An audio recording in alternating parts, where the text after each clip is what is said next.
I just want to point something out to you. It's a little bit like that tension between politics of envy and champagne socialist. You know, when you think about it, it is a very deliberate attempt to silence all dissent, all criticism of a status quo.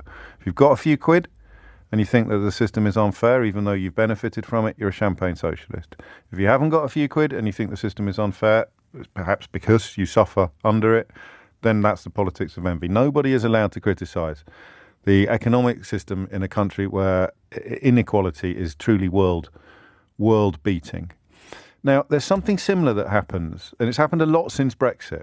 It's those of us who care about each other, and I'm not going to say the country at this point, I'm going to say each other.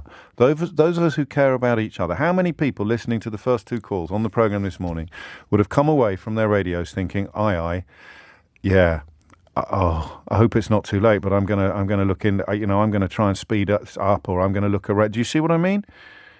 Thinking about others, doing topics like this because it might help other people make changes, make moves that might insulate them from some of the problems that might be on the horizon. That is caring about each other. Or, if I were to use that phrase, it's caring about the country as a whole, i.e. patriotic. Right? Conservative MPs are already trying to claim that conversations like this one are talking the country down.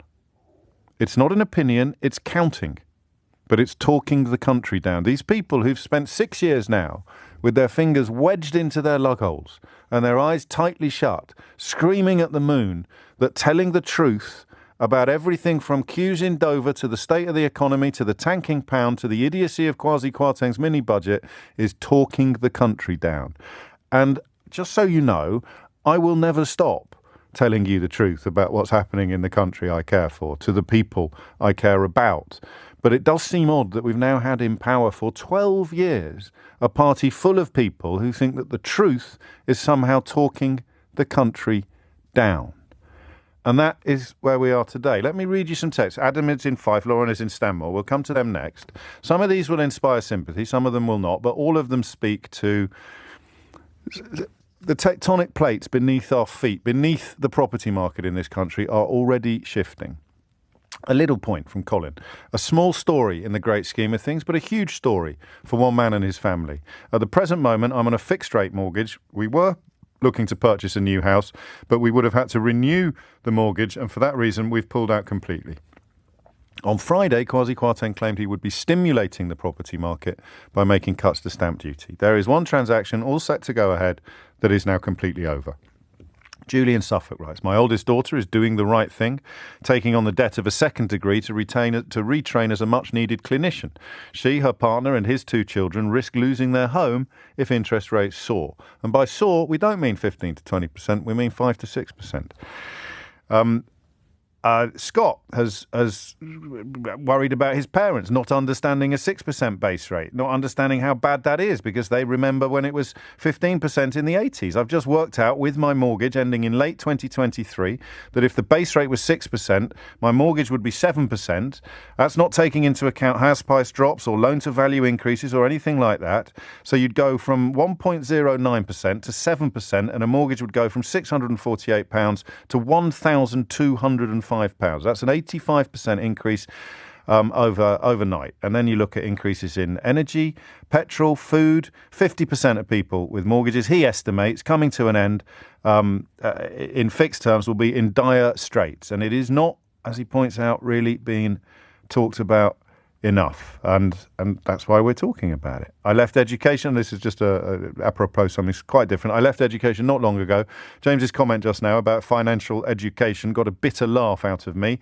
Throughout my whole educational career, the most advanced teaching I got about money was how to count pence and pounds in primary school. I could never understand why we were never taught anything about personal finances and taxes. Just felt as if you finish your education and you're left on your own to figure it all out for yourself. And finally, Patrick, who I don't think is expecting you to get your violins out, but remember, everything has consequences.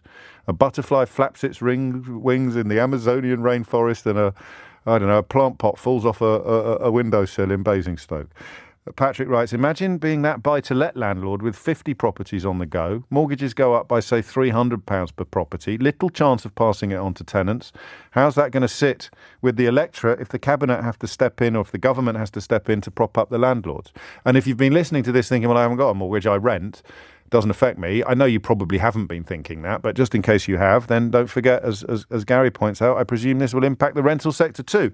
Landlords will have to match the increased mortgage repayments accordingly, to which Wayne replies, I literally just woke up to the same thing this morning. So your landlord has probably got a mortgage, even if you haven't. And of course, even if your landlord hasn't got a mortgage, if he sees that the flat over the road has put up its rent by £200 a month, then he is going to probably, or she is probably going to do the same. So this matters to absolutely everybody. And on Friday, Kwasi Kwarteng claimed he was going to be providing the housing market with a much needed boost.